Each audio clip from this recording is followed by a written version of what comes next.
Son.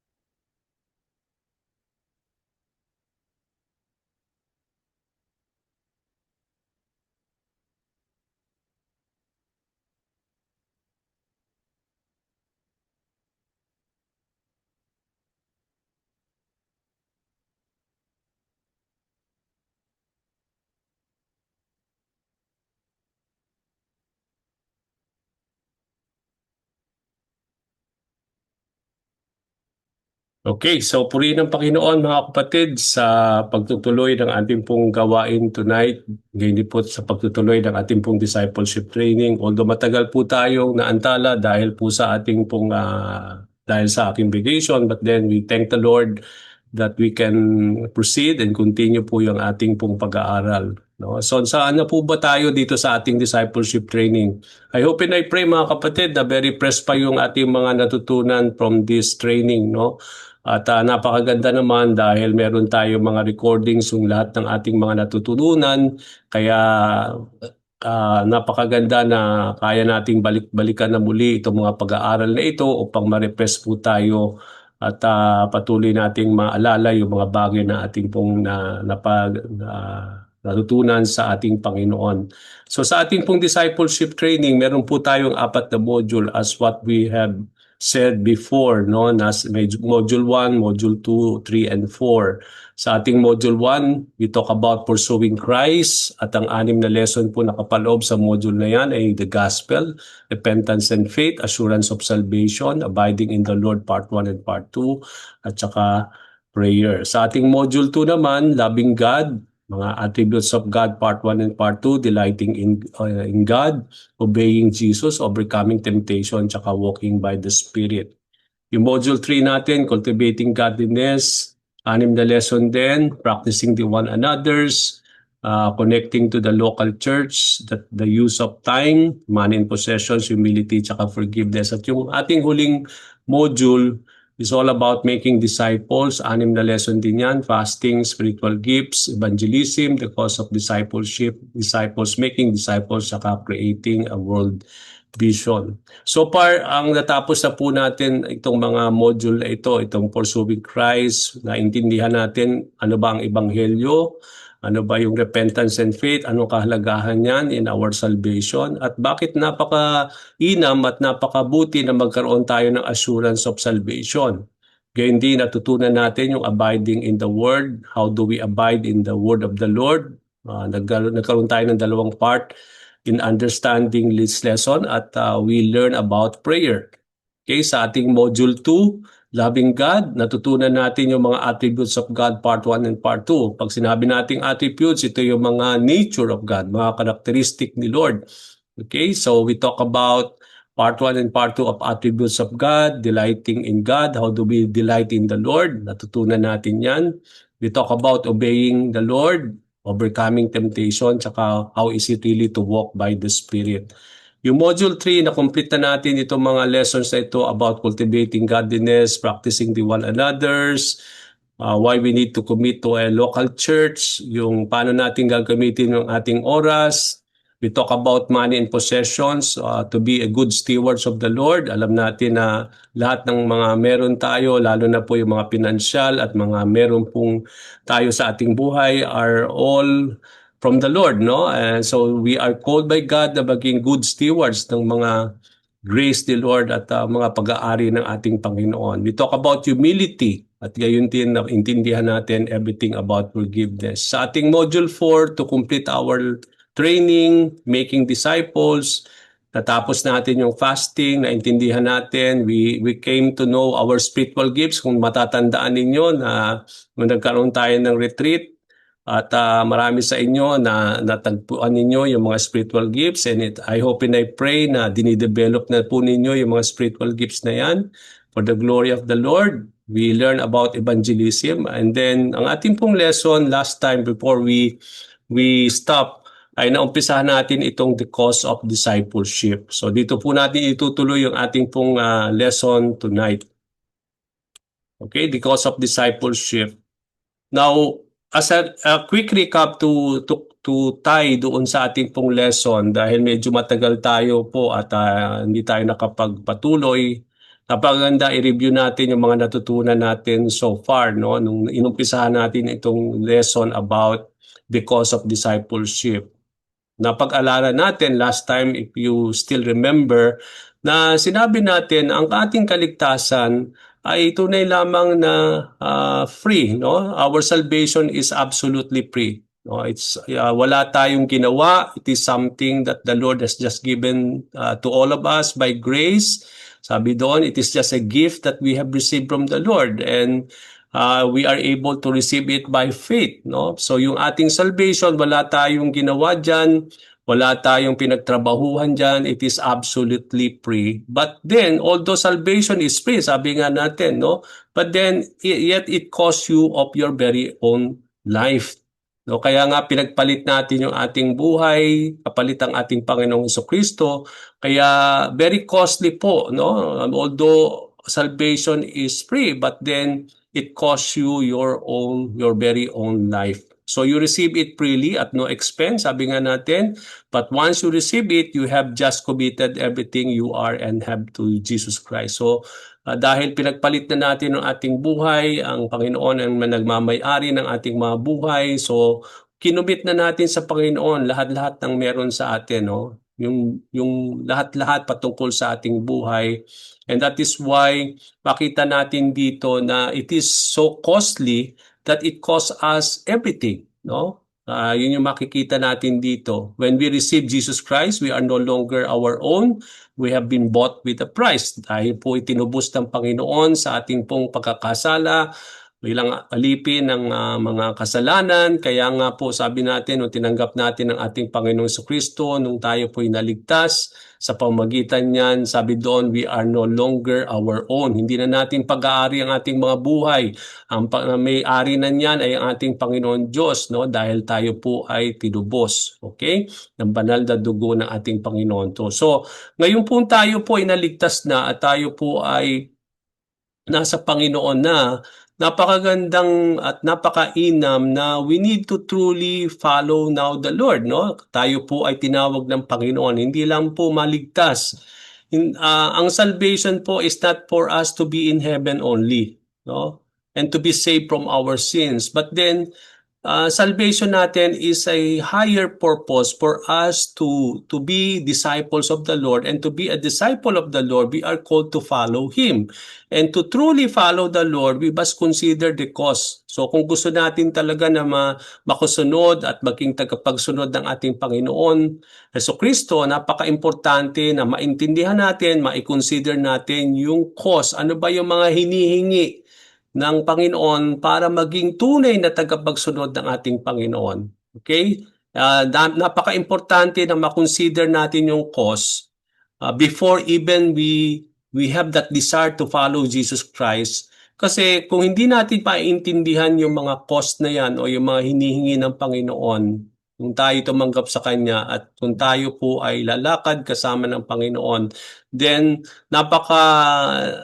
napakalaki po yung chance that later on we will back out, no, from the things we are called by the Lord when everything is getting tough, no? Kung hindi natin naintindihan na meron palang cause na hiningi ang Panginoon nung tayo ay tinawag niya to follow Him, then that explain bakit marami pong sa mga Kristiyano, no, that na nagba-backslide, that they started now not to follow the Lord, is because hindi nila na-consider at hindi nila naintindihan that discipleship, that there is the cost of discipleship, na merong hinihingi kung tayo po ay gustong maging tunay na tagapagsunod ng Panginoon. Okay, so there is a cost of discipleship. So although salvation is free, but to become a disciple of the Lord is costly. Very costly po yun kasi may mga bagay na hiningi ang Panginoon kung talagang gusto nating maging tagapagsunod ng ating Panginoong Jesucristo. So napag-aralan din natin last time very quickly si Dietrich Bonhoeffer, meron po siyang libro na The Cost of Discipleship, at inilarawan niya at in-include niya sa kanyang libro na ito yung mga cause of being a disciple of Jesus Christ. At this include, number one, unang-unang cause na makikita natin nung tayo tumanggap sa Panginoon na nung tayo po'y tinawag ng ating Panginoon upang tayo sumunod sa Kanya. Unang-unang cause nung tayo po ay tinawag niya is that there is a costly grace. No? Although alam natin grace is free, ito po ay libre. O, ito po sabi nga natin, but it is not cheap. No? Although grace is free, but it is not cheap because nung tayo, sabi nga, we have been saved by grace. No? And that grace is not very cheap, no? It is also costly because if, for us to receive that grace, it requires repentance and obedience, no? On our part. Kaya kung matatandaan natin, nung tayo po'y tumanggap sa ating Panginoon, we repented of our sins, and then it also calls us to obey the Lord, no? There is the call of obedience.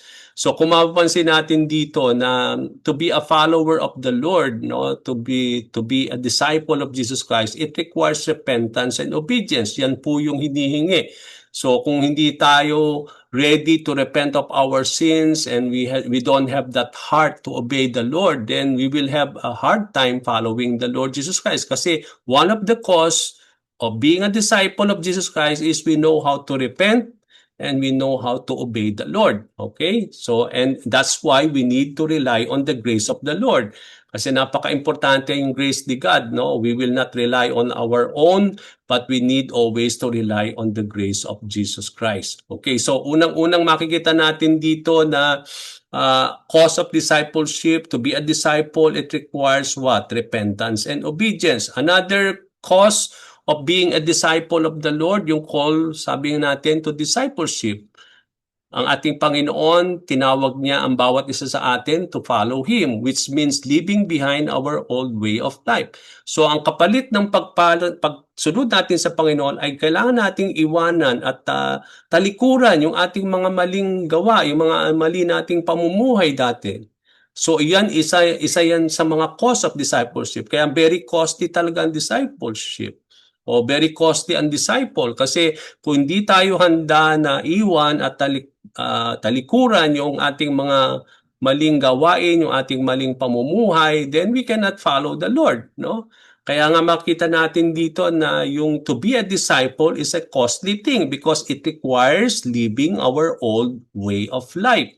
Isa yan sa mga cost na kailangan nating i-consider kung if you want to become a disciple of Jesus Christ. Another cause is yung obedience. Sabi ko nga kanina, discipleship requires obedience to God's will even when it is difficult.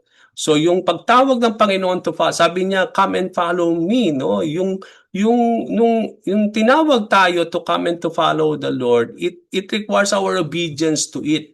Okay? It is according to the will of the Lord. And yung ating obedience is according to the will of the Lord. And yung pagtupad natin sa kalooban ng Panginoon should be 100% and wholeheartedly, even it is so difficult.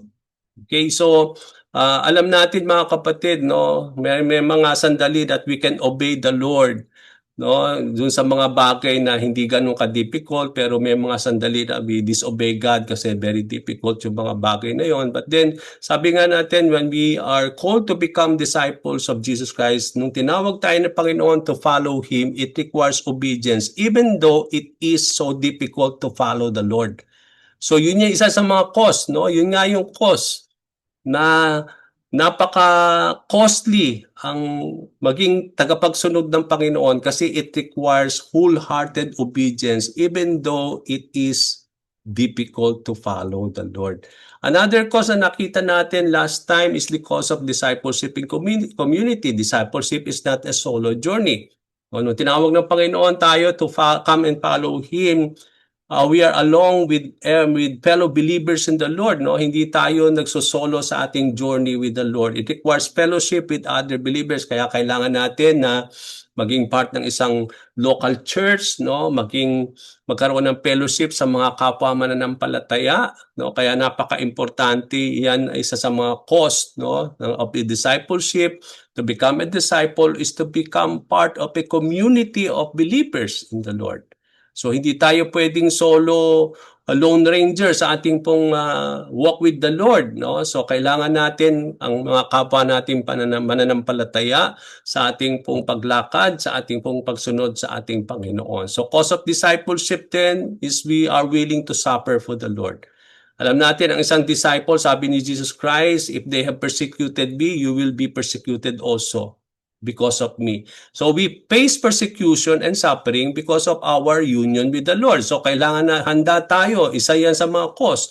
Handa tayong mag-suffer, handa tayong ma-persecute in following the Lord, no? And that is one of the cause of discipleship. So isa yan sa mga cause na dapat nating consider. Hindi tayo mabibigla, hindi tayo yung parang hindi natin na-consider yan kasi even before nung tayo tumanggap sa Panginoon, alam na natin na tayo po ay magsasuffer, tayo po we will face persecution in our walk with the Lord.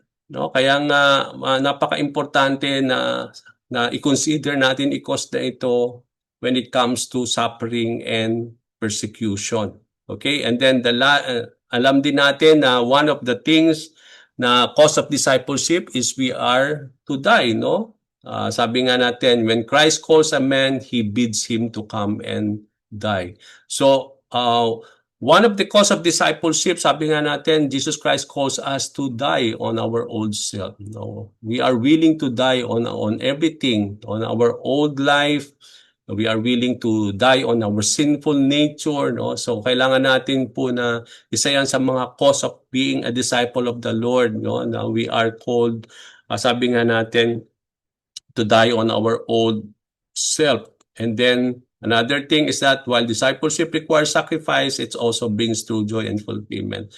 Napaka-comforting naman na when we consider the cause of discipleship, there is really joy in following the Lord. No? Hindi lang ito suffering and persecution, but then when we are following the Lord, no, nando naman na it brings joy and truly satisfaction and fulfillment when we are able to follow the Lord, no? When we have considered the cause and we are continuously following the Lord Jesus Christ. Okay? Now, inumpisahan natin po yung ating pong question and answer last time. Sa ating pong unang verses ay makikita natin sa Luke 14:25 to 26. Now, sa ating po mga question, when we study these verses, sabi dito, who is Jesus speaking to here? Sino ba ang kausap ng Panginoon dito sa mga verses na ito? Titingnan natin doon. Was He speaking to those who were already converted? Ang Panginoon ba nung na nangungusap sa mga verses na ito, ang kausap ba niya ay mga na-convert na o yung mga nakakilala na sa Kanya?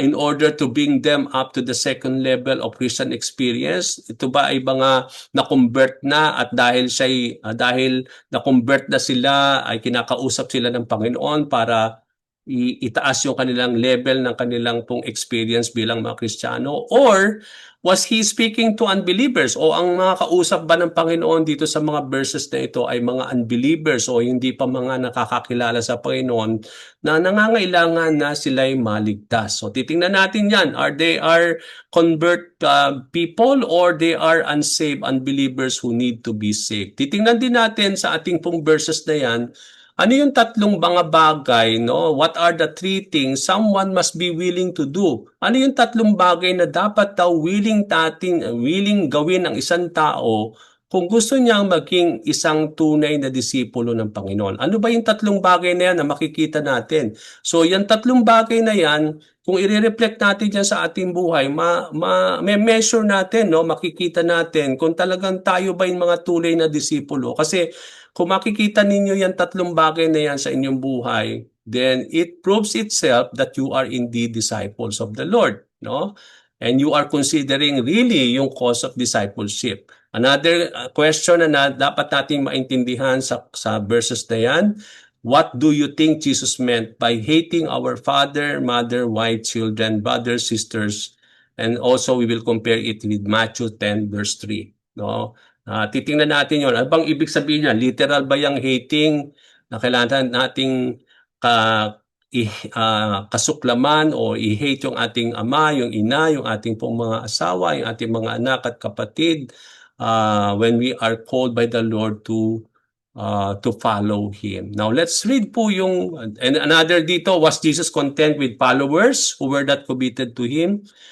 Si Jesus ba, ano ba ang kanyang desire sa bawat isa sa atin? No? Kontento na ba si Lord na tayo sumusunod lamang sa Kanya pero hindi naman tayo committed sa pagsunod sa Kanya? Kasi it is one way just to follow the Lord but you are not committed in following Him. No? Posible na ikaw ay sumusunod sa Panginoon pero hindi mo ikinocommit ang lahat ng bagay sa Kanya. So titingnan natin yan. Ganun, kontento na ba si Lord na magpa-follow lang tayo pero hindi ka nagko-commit sa Kanya? So titingnan natin yan. What is the principle Jesus is teaching in verse 26? Ano yung principle na ibinibigay ng Panginoon dito sa verse 26? So tingnan natin lahat yan, itong mga questions na yan. Okay? Now, tingnan po natin yung verses 25 to 26 ng Luke chapter 14. Now, large crowd were traveling with Jesus and turning to them, He said. So maraming pong mga tao na sila'y nagta-travel kasama si Jesus, no? At dahil marami pong nagta-travel kay Lord noong mga panahon na yon, si Jesus Christ nag-turn siya, no? Tumalikod siya at siya'y nagsalita sa kanila. Okay, so ano yung sinabi ni Lord sa mga crowd na yan, no? Nung na nagta-travel along with Him. Ang sabi niya, if anyone comes to me and does not hate father and mother, wife and children, brothers and sisters, yes, even their own life, such a person cannot be my disciple. So kung i-explain natin dito, ang sinasabi ng Panginoon, bago natin i-expound ito sa ating mga question and answer, ang sino man daw po na who will come to the Lord or who wants to follow Him and does not hate father, yung kanyang ama, ang kanyang ina, ang kanyang asawa, ang kanyang mga anak, ang kanyang mga kapatid na lalaki at babae, even hate their own life, hindi sila pwedeng maging tunay na disciple ng Panginoon. Such a person cannot be my disciple.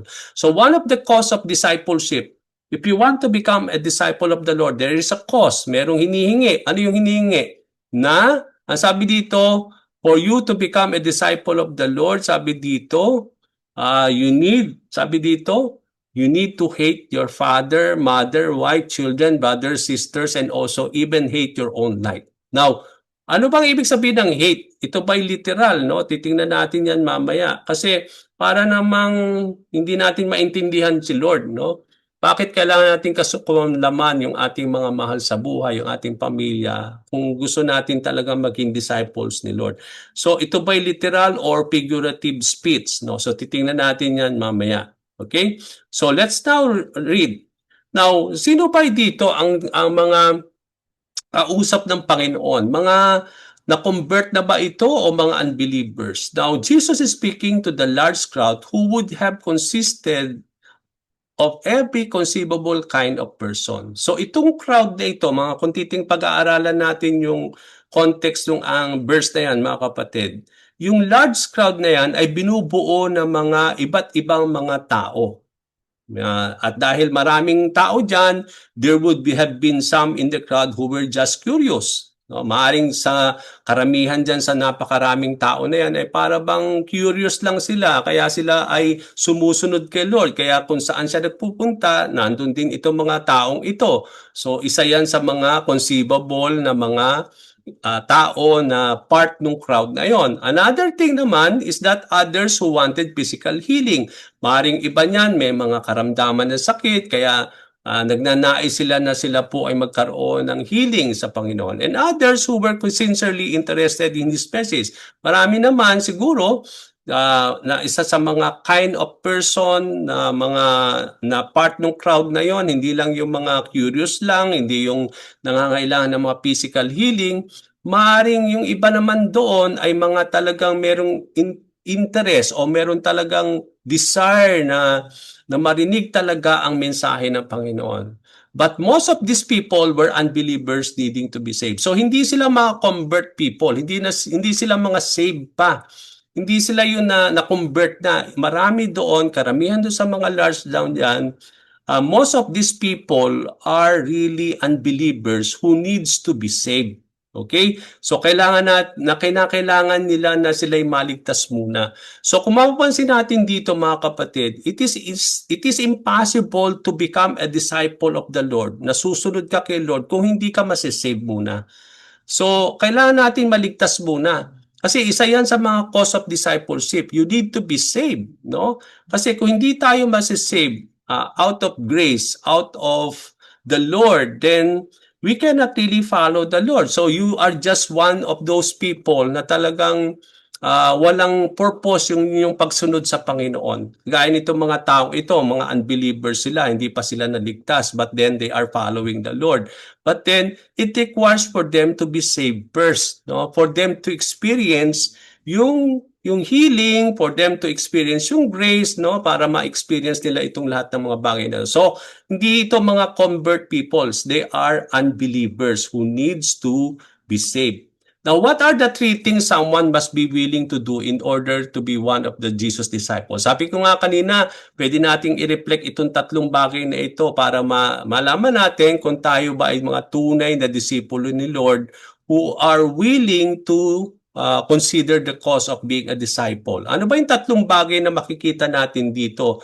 No, three things someone must be willing to do. Dapat daw itong tatlong bagay na ito ay meron tayong willingness na ito'y maganap at gawin natin sa ating buhay para bilang mga disciple ng ating Panginoon. Ano yung tatlong bagay na yan? Sabi doon, hate his own family and his life, carry his cross, and come after Jesus and give all his possessions. So kung makikita natin dito, no, may tatlong bagay hinihingi si Lord dito sa mga verses na ito. Unang-unang bagay na kailangan daw willing tayo to be a disciple of the Lord is that we need to hate our own family and even our own life, no? So titingnan natin yan. Mamaya titingnan natin ano bang ibig sabihin ng hate our own family and also our own life.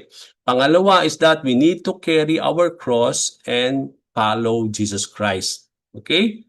So what do we mean by carry our cross? No? And how is it really to come after Jesus or to follow the Lord? What involves indeed to carry our cross and come after Jesus Christ. So yung pangalawang bagay. Pangatlong makikita natin na kailangan daw na may willingness natin na gawin yon para kung gusto natin talaga maging disipulo ni Lord is that we need to give all our possessions. Now, ano bang ibig sabihin nito? Maaaring masasabihin mo, Pastor Nick, kailangan ko ba ibigay lahat yung aking mga pag-aari? No, ano bang ibig sabihin? Literal ba yan na we need to give all our possessions?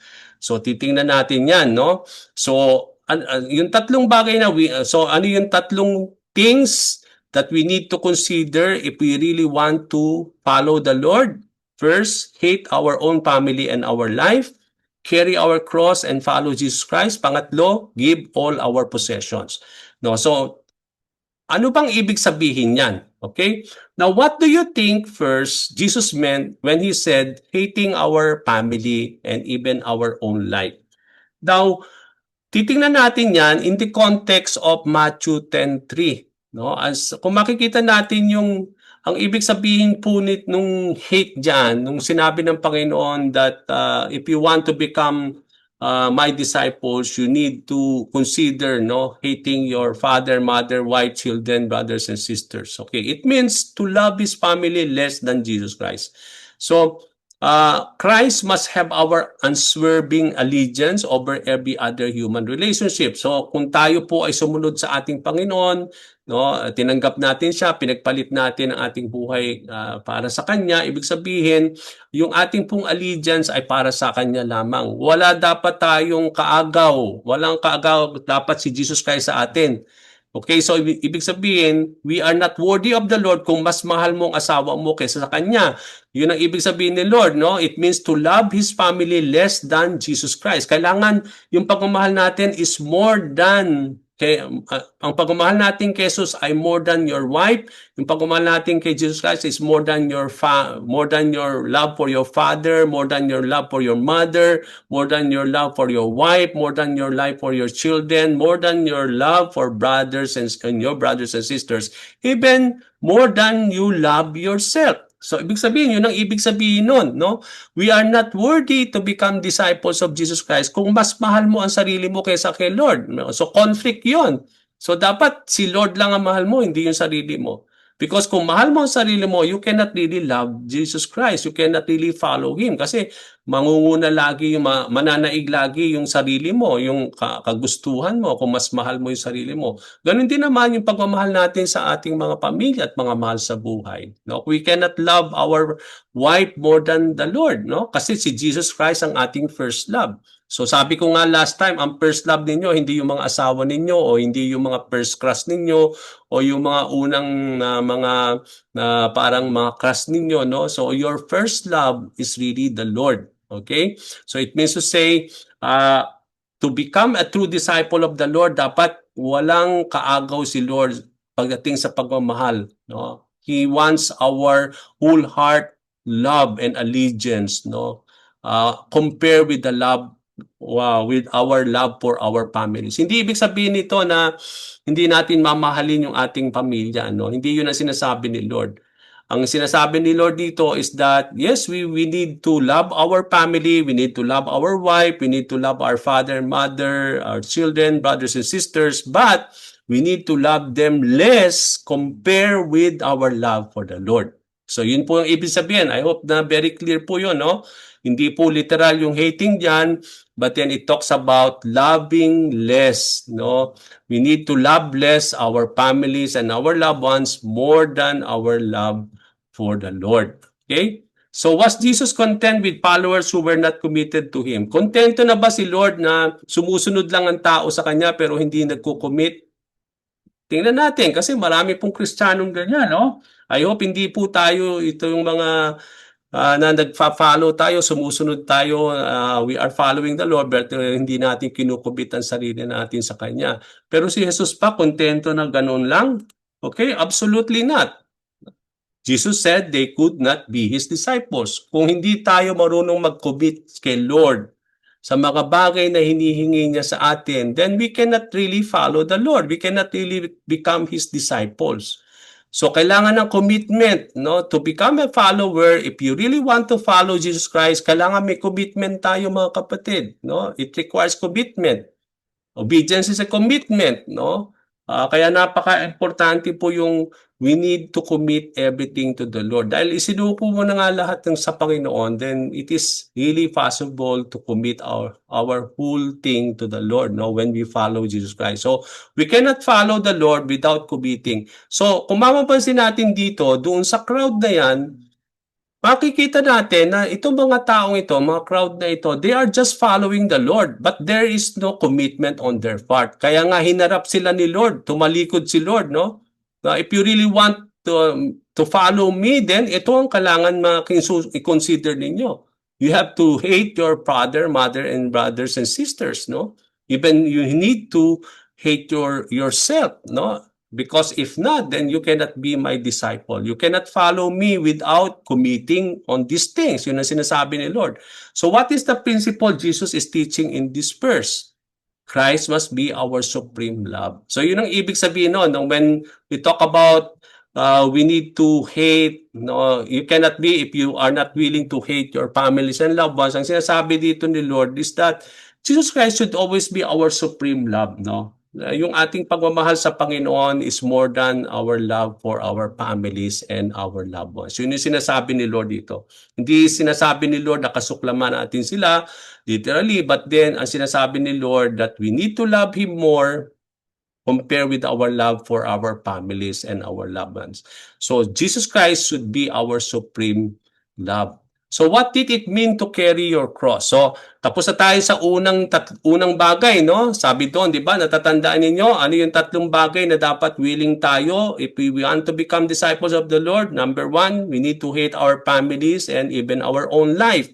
Pangalawa, we are called to carry our cross and follow Jesus Christ. Pangatlo, we need to leave our possessions behind. Okay? Now, ano ba naman ibig sabihin ng carry our cross, no? What did it mean to carry your cross in the time of the Lord? And how would you apply Jesus' teaching in verse 27 to your life? Paano natin i-apply ito pagdating sa ating mga buhay. At what is the what He is requiring you to do in order to be His disciples. Ano raw yung nire-require ni Lord na dapat natin gawin kung para maging tunay tayong mga disipulo ng ating Panginoon. So tingnan natin, ang sabi po sa verse 27, whoever does not carry their cross and follow me cannot be my disciple. So una, if whoever does not hate their families and loved ones and even their lives cannot be my disciple. So yun yung unang cause, yun yung requirement, yun yung unang hinihingi ni Lord. Pangalawang hinihingi ni Lord, yung cause, if you want to follow Him, is that whoever does not carry their cross and follow me cannot be my disciples. Now, ano ibig sabihin ng carry our cross and then follow the Lord if we want to become disciples of Jesus Christ? So ano bang ibig sabihin yan? Cross is a form of death. Noong mga panahon ni Kristo, noong mga panahon ng Roman Empire, in the time of the Lord, no? Yung cross is a form of death. Kaya nga kung mapapansin natin dito, Jesus Christ died on the cross, no? Along with the two criminals, no? Makikita natin din is a form of sentence of death, no? Kaya mapapansin natin dito, kaya when we talk about the cross, kaakibat lagi dyan, kaduktong yan is yung kamatayan. So to carry your cross means our willingness to die. Di ba makita natin dun sa requirement o isa sa mga cause na sinabi ni Dietrich Bonhoeffer na isa sa mga requirement niya, yung cause of disciples is that we are willing to die, no? And that is one of the cause of being a disciple of the Lord, no? Dapat nandun yung willingness natin to die, no?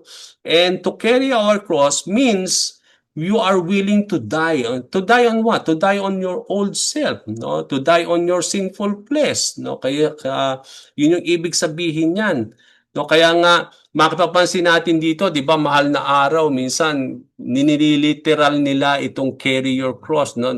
Gumagawa sila ng cross, no? Pinapasan nila ito and then yun yung literal, pero hindi naman yun ang ibig sabihin ni Lord dito, to carry our cross. Hindi sinasabi niya na gumawa tayo ng mga cross at pasanin natin ito pag mahal na araw, hindi yun ang sinasabi niya. So it means to say, yung to carry our cross is an everyday thing that you need to do in your life. Hindi lang mahal na araw, no? To carry your cross is you are willing to die on yourself every day.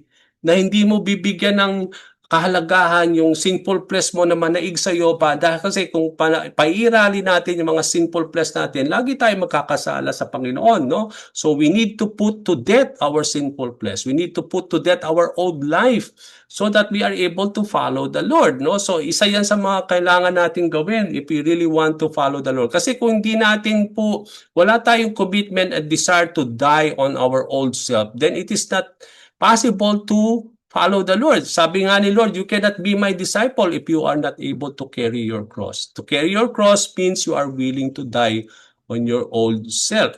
Okay? So how would you apply Jesus' teaching in verse 27? So paano ko i-apply ngayon ito sa buhay ko?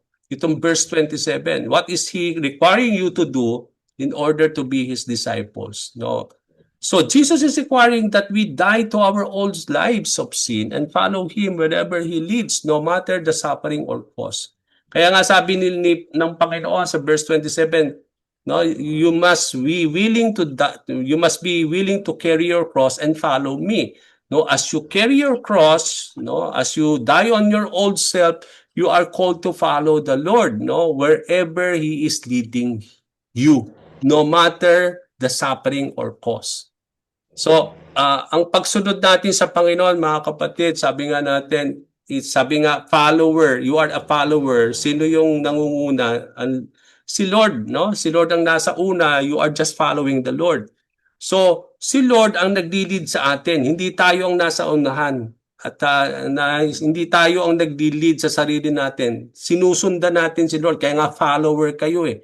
So you follow the leading of the Lord. And then, no matter how hard is the Lord leading us, then we are willing to suffer and we are willing to submit ourselves unto it. So yun yung isa sa mga cause of being a disciple of the Lord.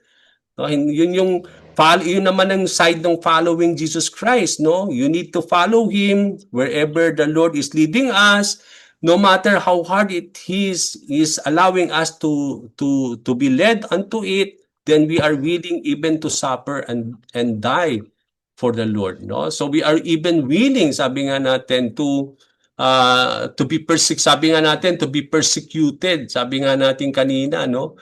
Na willing tayo na ma-persecute, no? Sabi natin kanina, to become a true disciple of the Lord. Okay? Now, sabi nga natin, okay, so dito, let's go now to question number 3. So sabi dito, Luke 14:28 to 32. We still have at least 10 minutes before we close. So in these two stories about a man building a tower or a king going and to battle, what is Jesus teaching? So dito sa dalawang stories, at ang dalawang story na yan ay patungkol sa isang tao na nagbibuild ng isang tower. Okay? Pangalawang story naman ay binibigay ni Lord dito sa verse na ito is that meron namang isang hari na naghahanda para makidigma or he's going to a battle. Okay, now because this man is building a tower and then this king is going to a battle, anong tinuturo ni Lord dito, no?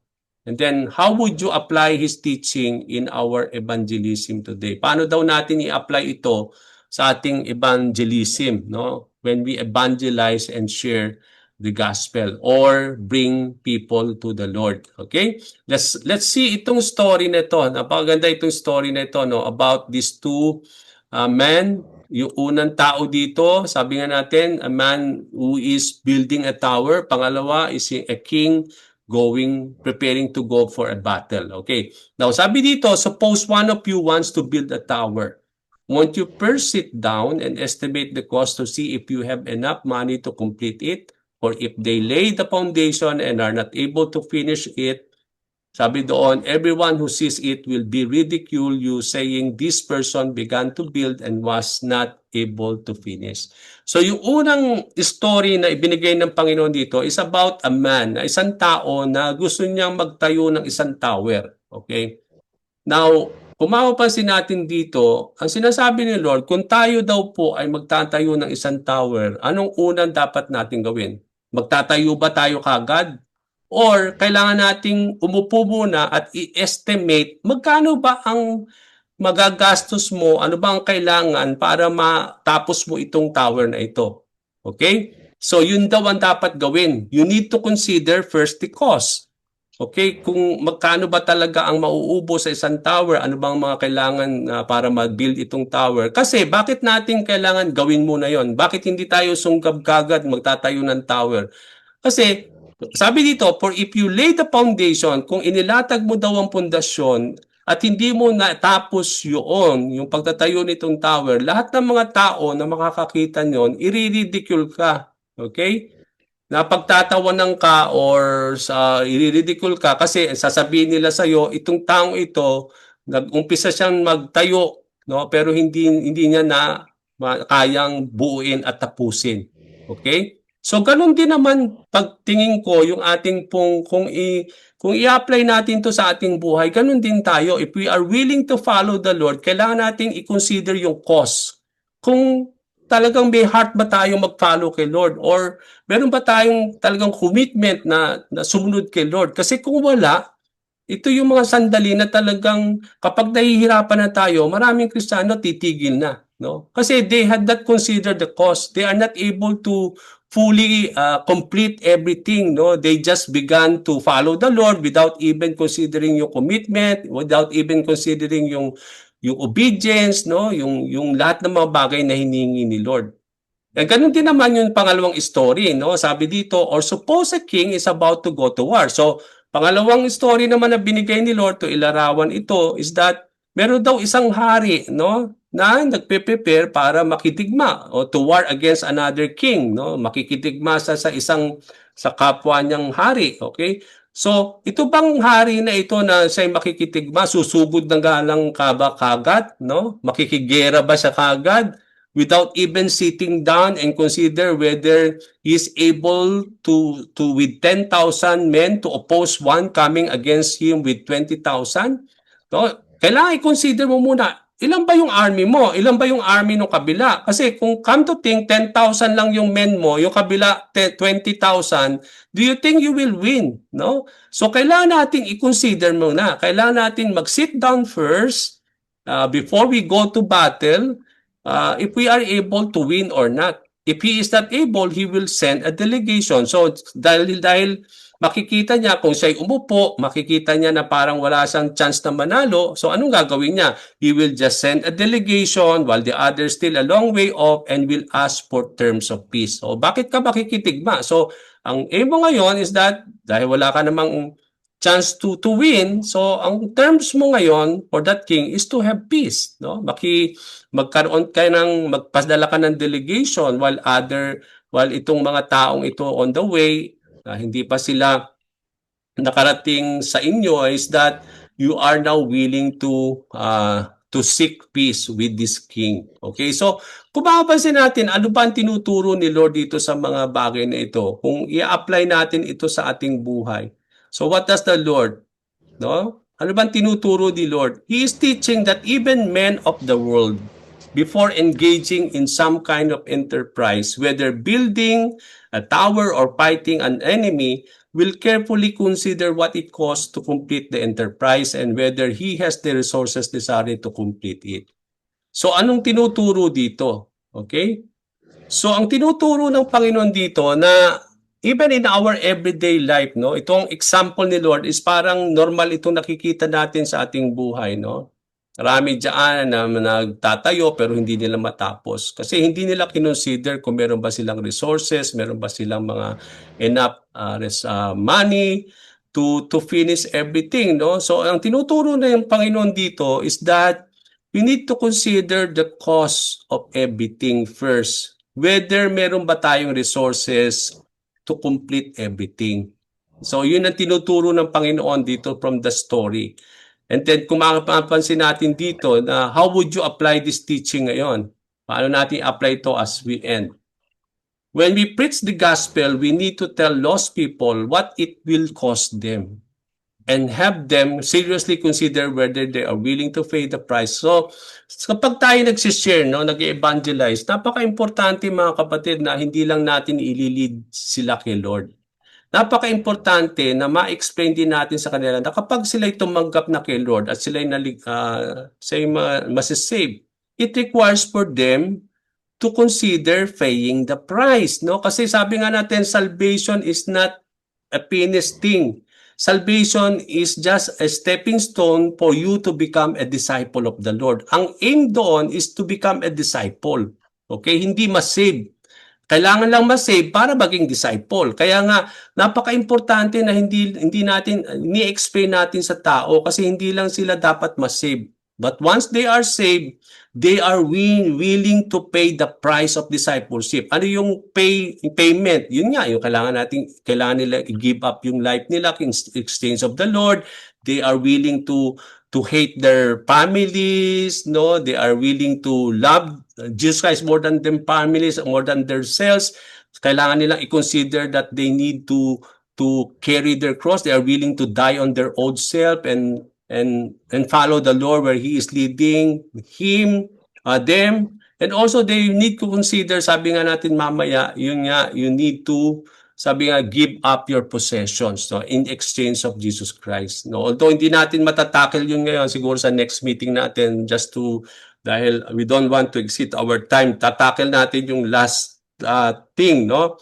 Pero na-explain natin dito yung napaka-importante mo, mga kapatid, as I end, yung sa ating pong buhay, there is a cost that the Lord is asking for us to follow Him, no? So, kailangan ng commitment. We are not able to follow the Lord without considering all these things, loving Him supremely, yung commitment, no, yung obedience, no, yung lahat-lahat ng bagay na yon, no, yung carrying our cross, yan yung pong payment na kailangan nating na gawin, no, if we are willing to follow the Lord. Because without these things, no, then we cannot really follow the Lord. Sabi ng Lord, we are not worthy to become disciples of Him. Okay? So, kailangan natin ma-consider lahat ito dahil kailangan natin po talaga na malaman ito para at least sa ating pong pagsunod sa Panginoon, alam natin po na na-consider natin yung cause. Hindi tayo po yung mga bandang huli mag-give up kasi hindi natin na-consider na wala pala tayong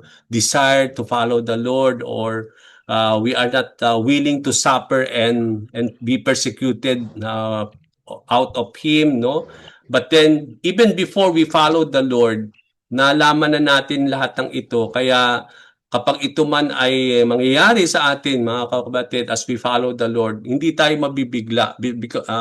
But then, dahil alam na natin ito since in the beginning, kaya nga napaka-importante sa ating mga evangelism, no, that when we lead people to the Lord, when they are saved, no, hindi tayo magiging kontento lamang na na-save sila, but then we need to explain to them that yes, salvation is free, but there is a cost if they want to become a disciple of the Lord. And that is what the Lord requires. Hindi lang sila na ma-save, kundi ang desire ni Lord ay maging tunay na disipulo sila ng ating Panginoong Jesucristo. Okay, we will end from here, no? We will stop from here and then we will just continue it next week. So let me stop